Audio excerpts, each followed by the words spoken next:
Assalamualaikum warahmatullahi wabarakatuh. Perkenalkan, nama saya Rika Dian Sefira sebagai moderator dari kelompok 5. Materi yang akan kami bawakan yakni program keuangan kasir. Selanjutnya, langsung saja saya berikan kepada pemateri pertama yakni Miss Baljana. Baik, saya akan membacakan bagian abstrak, yaitu proyek ini bertujuan untuk mengembangkan sistem informasi keuangan kasir yang efisien untuk membantu bisnis retail dalam pencatatan transaksi harian. Di era digital, banyak pengusaha menghadapi tantangan dalam menjaga akurasi dan efisiensi. Dengan sistem ini, kami berharap dapat mengurangi kesalahan pencatatan dan meningkatkan pengalaman pelanggan. Belakangnya yaitu dalam dunia bisnis retail saat ini, kesalahan dalam pencatatan manual dan keterlambatan layanan menjadi tantangan utama. Aplikasi ini berbasis kasir menawarkan solusi dengan pencatatan otomatis dan laporan yang akurat membantu pengusaha pengelola keuangan lebih baik. Yaitu 1. Memahami dan mengaplikasikan konsep dasar ilmu komputer dalam konteks praktis. 2. Mengembangkan kemampuan analisis dan pemecahan masalah berbasis teknologi. 3. Mengangkat keterampilan kolaborasi dan komunikasi dalam proyek tim. Metodenya yaitu 1. Pendekatan penelitian, 2. Jenis penelitian, 3. subjek penelitian dan kajian literatur, 4. Objek penelitian sistem informasi, 5. Metode pengumpulan data, 6. Prosedur pengembangan sistem, 7. Teknik analisis data, 8. Validitas dan reliabilitas, 9. Waktu dan tempat, 10. Alat dan bahan. Selanjutnya saya berikan kesempatan kepada pemateri kedua yakni Tegar Angbira Parerungan. Desain solusi. Yang pertama adalah flowchart, di mana pengolahannya yaitu mulai, lalu input data pembeli, kemudian proses yaitu memperlihatkan pilihan barang 1 sampai 5, kemudian input kode barang dengan menginput jumlah, lalu kita akan lanjut ke decision, yang dimana setiap pilihan kode akan membawa kita ke menu pilihan barang tersebut. Setelah itu, kita akan mendapat decision lagi, yaitu apa pembeli ingin membeli barang lain. Jika ya, maka akan membawa kita kembali ke proses yang menampilkan barang 1 sampai 5, dan jika tidak, maka kita akan lanjut ke bagian output struk pembayaran, lalu input uang bayar, dan kemudian output keuntungan dan kembalian.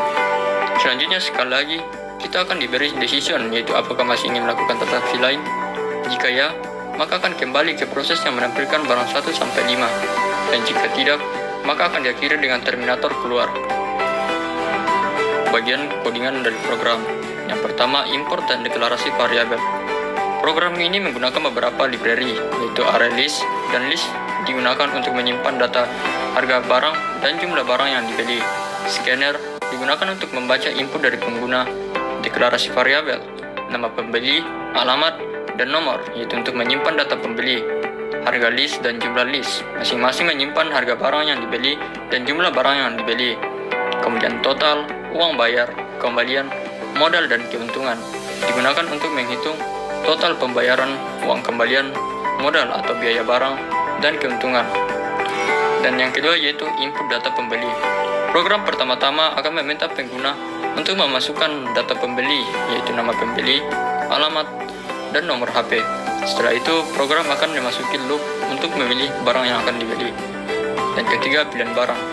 Program menampilkan daftar barang yang tersedia dengan harga masing-masing, yaitu barang 1 harga 35.000, barang 2 30.000, barang 3 45.000, barang 4 50.000, dan barang kelima 40.000. Pengguna diminta untuk memasukkan kode barang yang ingin dibeli, misalnya 01 untuk barang 1, 02 untuk barang 2, dan seterusnya. Jika kode barang yang dimasukkan tidak valid atau tidak ada dalam daftar, maka program akan menampilkan pesan kesalahan dan meminta input ulang. Dan keempat yaitu input jumlah barang.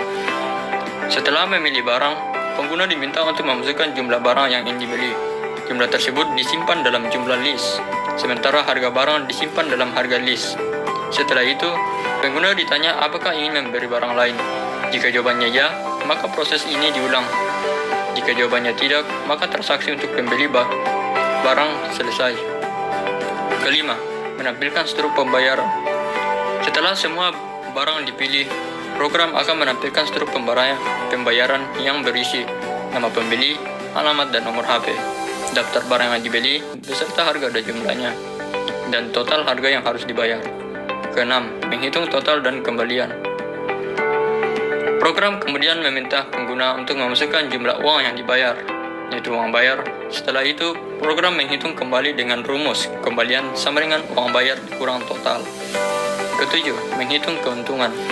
Untuk menghitung keuntungan, program mengalihkan jumlah barang yang dibeli dengan modal barang atau harga beli barang untuk menghitung total modal. Selanjutnya, keuntungan dihitung dengan rumus keuntungan sama dengan total dikurang total modal. Program kemudian menampilkan keuntungan dan uang kembalian. Ke-8, menanyakan apakah transaksi dilanjutkan. Setelah menampilkan struktur pembayaran, program akan menanyakan apakah pengguna ingin melakukan transaksi lagi. Jika jawabannya ya, maka program akan mengulang proses dari awal. Jika jawabannya tidak, maka program akan berhenti, menghapus data transaksi. Jika transaksi selesai dan pengguna memilih untuk tidak melanjutkan, data transaksi, harga list dan jumlah list akan di-clear untuk memulai transaksi baru jika pengguna memilih untuk melakukan transaksi kembali. Baiklah, kemudian adalah contoh dari hasil yang dijalankan pada program yang telah dibuat, dimulai dengan nama pembeli yaitu Rika, alamat Muhajirin, dan nomor HP yang tercantum.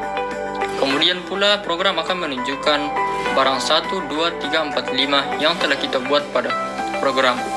Di sini kita memakai contoh memasukkan kode barang pertama.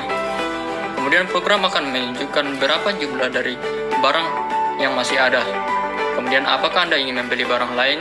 Di sini kita memilih jawaban tidak. Otomatis program akan menunjukkan struktur pembayaran yang berisikan nama, alamat, dan nomor HP. Kemudian juga pula ada harga barang dan jumlah barang tersebut. Kemudian program akan menghitung berapa total barang tersebut, yang dimana di sini tertulis bahwa total harganya adalah 105.000, dan kemudian uang yang harus dibayar adalah 110.000 dan keuntungan adalah 30.000. Kemudian program akan menghitung berapa uang kembalian yang sudah sesuai dengan coding yang telah kita buat, yaitu uang kembaliannya adalah 5.000. Kemudian program akan menanyakan kembali apakah Anda ingin melakukan transaksi lagi. Di sini kita menjawab tidak. Otomatis program akan segera menutup. Materi ketiga yakni Baso Reski Ramadan Malanti. Evaluasi. Pertama, tujuan evaluasi menilai kinerja dan efektivitas sistem informasi keuangan kasir. Kedua, aspek yang dievaluasi. Pertama, fungsionalitas. Semua fitur berjalan sesuai rencana. Keandalan, sistem konsisten dalam memberikan hasil yang akurat. Usability, antarmuka panggung mudah digunakan. Kinerja, efisiensi dalam memproses transaksi. Keamanan, perlindungan data pengguna dan transaksi. Yang ketiga, hasil evaluasi. Sistem efektif dan memenuhi kebutuhan pengguna meski ada ruang untuk peningkatan antarmuka dan fitur keamanan. Kesimpulan, pengembangan sistem informasi keuangan kasir yang sederhana dan efisien adalah langkah penting untuk membantu bisnis retail menghadapi tantangan di era digital. Sistem ini meningkatkan kecepatan dan akurasi pengelolaan keuangan, memudahkan pencatatan transaksi, serta mendukung pengambilan keputusan berbasis data yang akurat. Dengan desain yang intuitif, pemilik usaha dan karyawan dapat beradaptasi dengan cepat. Evaluasi menunjukkan peningkatan efisien, operasional, dan kepuasan pelanggan. Implementasi sistem ini diharapkan memungkinkan pengusaha fokus pada pengembangan bisnis dan meningkatkan layanan.